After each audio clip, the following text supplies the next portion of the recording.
Alright, so today a little bit of TLC on the Yeti. Thing took a beating last time, totally forgot that all we were missing was a drive shaft. So I pulled the trigger, got an MIP set. Whenever I break drive shafts, that's the first, the go-to replacement. I've never had any issues with them, and they last for everything. Or they last forever. Everything around them will break but that. So if you can see here, try to get the focus. There we go. So the stock shaft split at the top. So now all it does is spins up and around over the yoke here. So we're getting no power to the rear. So that needs to go.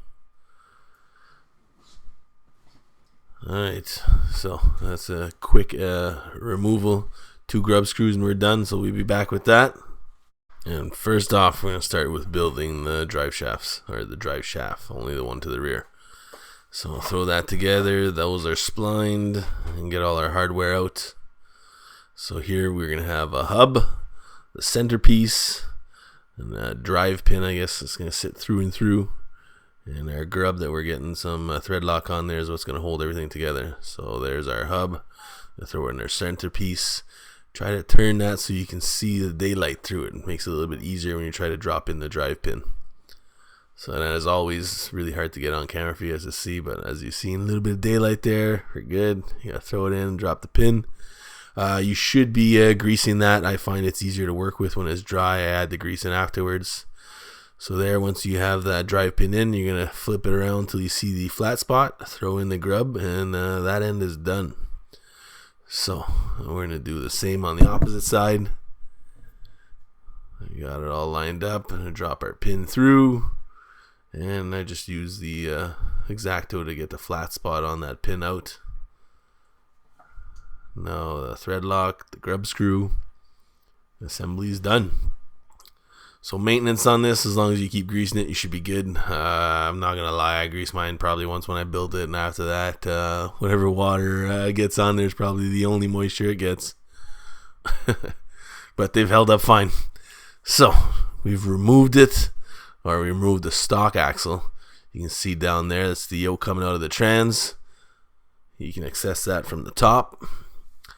So we're going to go ahead here and get our thread lock on that grub screw. Not that it's a big deal, but I'm only trying to get it on the threading. Keep everything else out clean.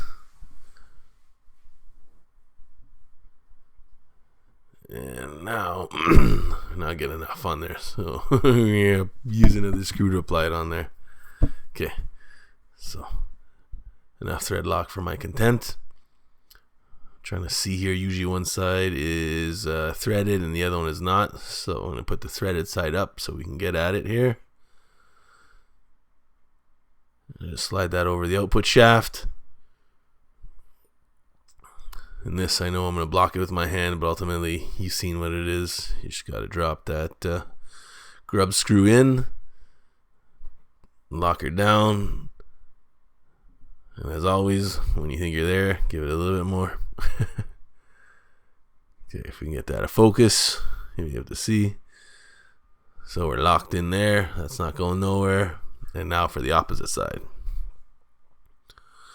So that's going to slide in and out like that till you got it tied in. It's made so that way once you have some articulation, the drive shaft will move back and forth. So if you decompress everything, you should be able to slide it up and over the output shaft very easily. Our final grub screw there. Get some thread lock on that.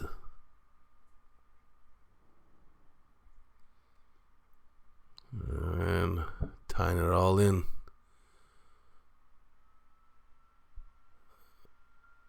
Alright, we're there and a little bit more. Perfect. So as you can see, we're spinning.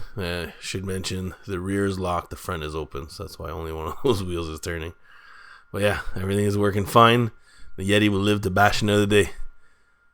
So we'll be back at it soon, guys. Thanks for watching. Please thumbs up and subscribe.